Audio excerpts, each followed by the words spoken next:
Welcome to the Farrington Show, a 38-10 whooping. The Packers dominating the 49ers in Green Bay.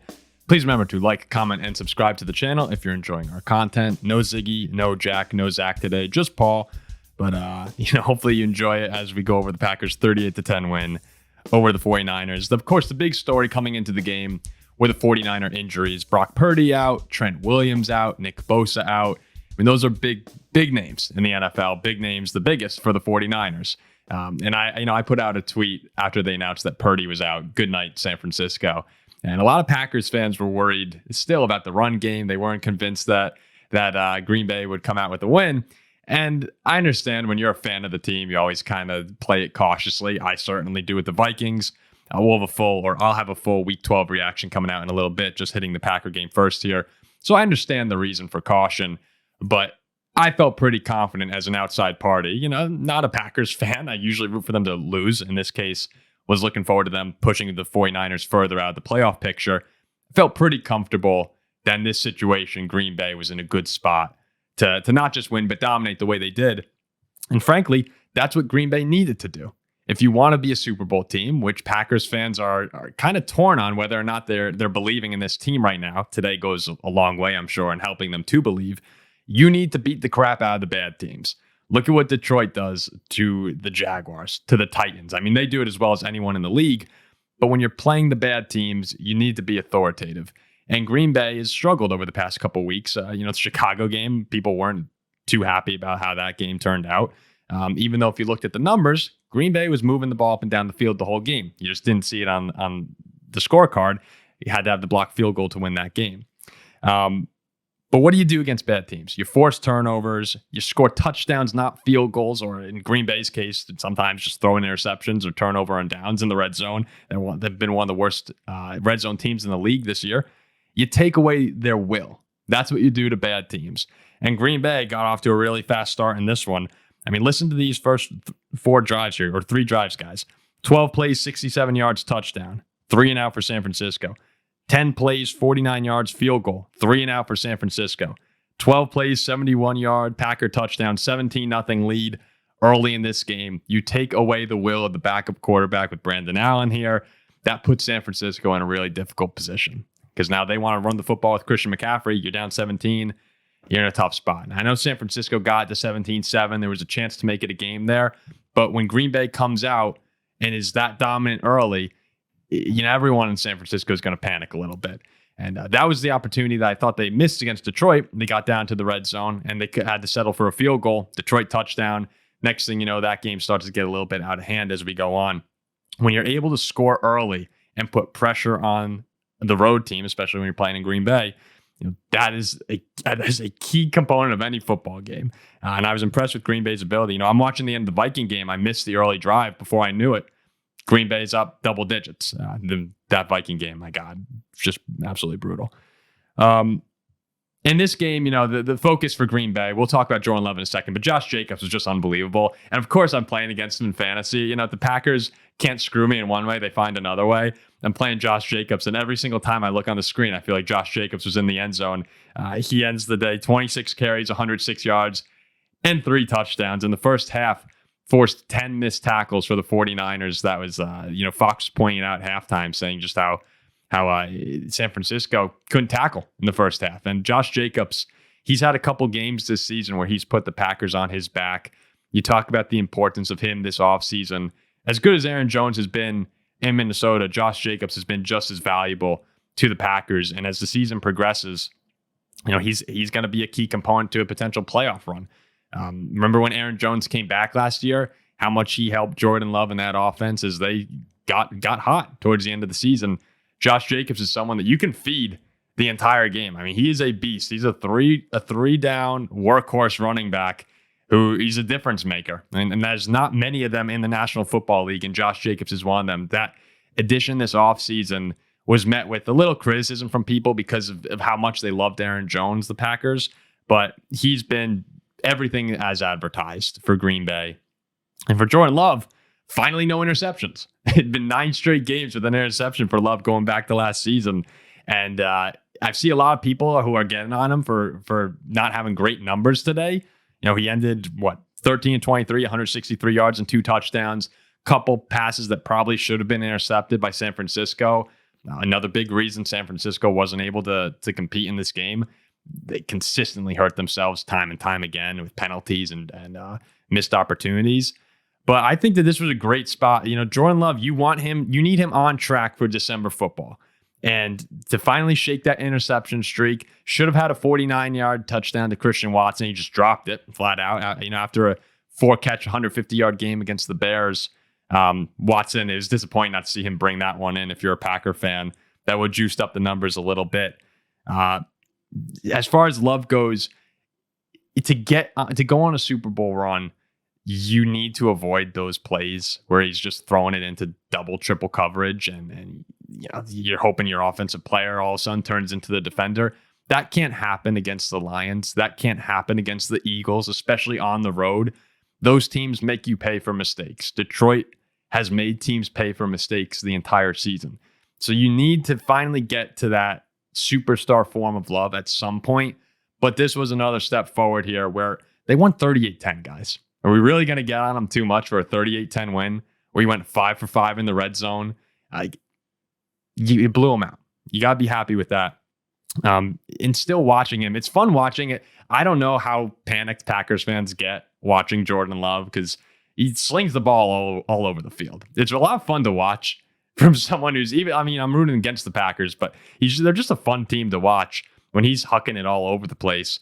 And generally speaking, Jordan Love is still one of the best quarterbacks in the NFL.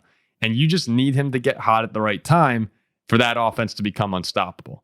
And that's why they have a chance, I think, as much as anyone to go to the Super Bowl, because they can keep up with with the Detroits. They can keep up with the Philadelphias. You saw what they did in the second half against Minnesota when they were down 28-0. They just turned it up. Green Bay has that ability because of Jordan Love. And your chances of going to the Super Bowl are only if Jordan Love can find that rhythm he was in. Josh Jacobs has been great. I was just talking about how good he's been, but he can't carry you to beating those top teams in the NFC. It's on Jordan Love. And I think he can get there. I don't think today was a glowing endorsement of, okay, Jordan Love is back. Ziggy was saying Jordan Love's back. It's like, all right, not yet, but he's playing better football. And I think you're going to continue to see that as he gets healthier. A lot of Packers fans have been super upset with Love the entire season. Guys, he's been hurt the entire year. Literally from week 1, he has been banged up in some sort of way. And I think last week against Chicago, you saw them moving up and down the field, just failing in the red zones. And today, let's look at some of the drives they had. I said before, 10-play drive or 12-play drive, touchdown. 10-play drive, field goal. 12-play drive, touchdown. Second half, 10-play drive, touchdown. Like, Jordan Love is playing good football again. And you just need it to go from good football to great football for them to be as good as anybody in the National Football League. So I have no concerns at this point little concerns for Jordan Love, but I think you're on the right track. Just need to cut down the mistakes a little bit. It's very close. It's very close to being where it needs to be. The other part of it was the defense today. I mean, how do you beat bad teams? Turnovers. And bad teams, San Francisco, I'm talking because they had the backup quarterback in. You win the turnover battle 3-0. You capitalized on all of those turnovers. That's really when the Josh Jacobs touchdown parade in my fantasy misery started up here. But every single time the 49ers had turnover, 1 interception, 2 fumbles, Green Bay followed with a touchdown. That's breaking the will of your opponent. It's a big mistake, and you capitalize on it. And that really put the game out of reach after the first interception to go up 24-7. Because it was 17-7, San Francisco kind of moving the ball. And next thing you know, Xavier McKinney's running the other way. And the game's basically over. I believe, that was the McKinney one. He almost returned that for a touchdown. And I was playing against the Green Bay defense too. For all the Packers fans who like when I'm miserable, I was also playing against the Packers defense who had a field day. But before the game, as I was saying, I said Green Bay, like, good night, San Francisco. Packers fans were worried about the rushing attack of the 49ers. And fair enough, Christian McCaffrey. He just hasn't looked like Christian McCaffrey. And the Packer defense held San Francisco to 44 rushing yards, just 4 in the first half, compared to what Green Bay did on the ground. I mean, every single element of the game that you wanted to dominate, if you were a Packer fan, you dominated in this one. and you saw all the things that need to be improved, specifically the red zone, specifically the turnovers, you won those convincingly. So I think this is obviously 38-10 is a great win, but when you look at the way they did it and the mistakes that they had been making that they overcame this week against a San Francisco team that was missing a lot of good players, like it's still a lot of backups there, but you did it. And they hadn't done that earlier this season. So that's why I think, 8-3 is not a record to laugh at. It's the same thing for the Vikings at 9-2. We're sort of flying under the radar here, Minnesota and Green Bay, because Detroit's off to such a fantastic start. But these are two records that would, generally speaking, be leading any division through 11 weeks of the season. Let me see right here. What are the standings? What are the records that are leading? You have 9-2, 10-1 for the Bills and Chiefs, 8-3 for the Steelers, who are going to fall apart, 7-5 for the Texans. Go over to the NFC. 8-2 for Philly, 6-5 for the Seahawks, 6-5 the Falcons. So half the divisions you'd be winning with these records. It's just unfortunate we're in the 10-1 Lions division and probably going to end up with a wild card unless Detroit drops a couple games here.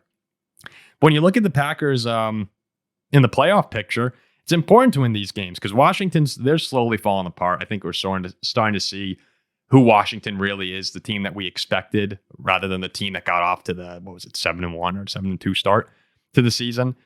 I've been preaching this for a while. You want those 5 and 6 seeds if you can't win the division for the Vikings and Packers, because you're going to play Seattle and Atlanta. And that would be the games right now. The Vikings would go to Atlanta. The Packers would go to Seattle.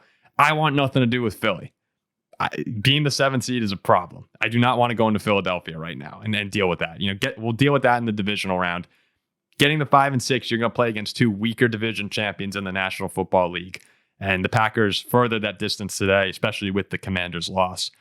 As you look ahead to the Green Bay schedule here, so they've got quick turnaround, and this is a really fun game on Thanksgiving night, and we'll have a reaction up after that. Dolphins and Packers, 8:20, Thanksgiving football. I mean, this is an important game here again. You got to keep pace because Packers fans are still thinking about winning the division, and it's right there, honestly, if you win this game. But you got a Miami team that's red hot, 3 straight wins. They have their eyes, amazingly, despite being 5 and 6, amazingly on the 7th seed in the AFC playoff picture. And if Green Bay is able to win that one, which I expect them to, because Tua going into cold weather, we've seen this story before. It generally doesn't work out well for the Dolphins. Green Bay wins that football game. Guess who they have on December 5th? Thursday, another Thursday game, Thursday night at Detroit against the Lions. And there you'd have the opportunity to draw one game closer to the Lions, who still have to go to San Francisco later in the year. They still have Minnesota later in the year. A couple tough games. But this is it here. This is this final stretch. This is when last season Jordan Love turned it on. You have we have 4 straight night games for Green Bay. 2 of them at home, 1 of them in Detroit in a dome. This Packer team, I think they're built as well as anyone in football to go into a dome. Like, they are kind of a dome team, even though they're Green Bay. You think about the cold weather, the snow when you think of the Packers. This team is designed, I think, best to play indoors because they're run and gun. They're throwing it all over the place. They have the 4 weapons at receivers. I think that is to their advantage. Whereas, remember when Detroit came to Green Bay, everyone was thinking in that rainy game that it would favor the Packers. I think Detroit loves that because they're the offensive line and Jahmyr Gibbs, David Montgomery. They're the tough football team that beats you up front. And once you have to collapse on them, then they make you pay with Jared Goff and Amon-Ra. The Packers are, as much as you want Josh Jacobs to be the identity to open things up for Love, Jordan Love and the receivers are the story with them. If you could get them going, that's when they become unbeatable. And Josh Jacobs, I think, is more of an amenity rather than the face of that offense. So I think that the way things are going right here, you might be going to Arizona or to Atlanta in the first round of the playoffs. You have Detroit coming up in 2 weeks with a chance to get closer in the division. These are dome games that will go in Green Bay's favor. Like, they want to be there. So I think Green Bay's in a great spot. As for San Francisco, I still feel that they're in it. And at some point, I'm going to have to look at reality and say, okay, it's just not their year. All 49ers fans are probably getting to that point where they're just saying the injuries are too much. We're 5-6. Like at what point is it too much for them? But they're really only one game out, which is kind of annoying as a football fan a Viking fan who wants them out of it. But Seattle and Arizona are 6-5. The Rams play later tonight. San Francisco's there at 5-6. So you can still say, hey, let's get healthy, try and get Purdy back, and maybe we go on a run here late. The problem is you got Buffalo still. You still have Detroit coming into San Francisco. And they've had that game circled the entire season after the playoff game. So you have this silver lining of the NFC West being going to have one of the worst division champions in the league. But I think we're getting to that point where it's, oh man, how serious is the Purdy injury? Or how serious is the Bosa injury? Trent Williams is also out. So, and McCaffrey's not playing like McCaffrey. So for San Francisco, I'd love for them to just be gone and not even be an issue. I'm actually looking at the Vikings here at the 5 seed, thinking to myself, I know how this plays out. Everyone will get healthy. They'll sneak in. They'll beat Arizona, the 49ers, at the last week of the season, and we'll go to San Francisco and play a healthy 49er team that's playing their best football. Like, that's how I look at it because I'm the pessimist. But I think a lot of 49ers fans are getting to the point this season where it's just too much. And Buffalo next week becomes a must win. The schedules favor your other division teams in terms of the strength of it. It's just getting overwhelming at this point. So 38-10, Packers win over the 49ers. Green Bay cleans up a lot of their mistakes. They got a Thanksgiving game coming up. It's like, this is the fun part of the season for Packers fans here. It's shaping up exactly. If you told Packers fans what happened at the beginning of the year with the Jordan Love injury, to have them be 8-3, and the way Jordan's played most of the year, to have them be 8-3, playing better football heading into December. I don't think they've peaked yet, but I think they're going to approach their peak over the next 3 weeks. It's shaping up for another Green Bay playoff run. I hate to say it, but you can kind of see it here. And they have a couple tough tests. Miami, Detroit, Seattle on the road. Those are tough. But then you have New Orleans. You go to Minnesota, which will be a huge game, and you host the Bears. So it gets a little easier over those final 3. These next 3 weeks, if you come away 2-1 here and you're playing better football, like, I don't think anyone wants to face Green Bay in the playoffs. So they're probably in my eyes the third highest Super Bowl contenders, third best Super Bowl contenders in the NFC right now. And I put the Vikings at 4. So, all right. I'll have a full reaction coming out later. Appreciate everyone for listening, and I'll talk to you later.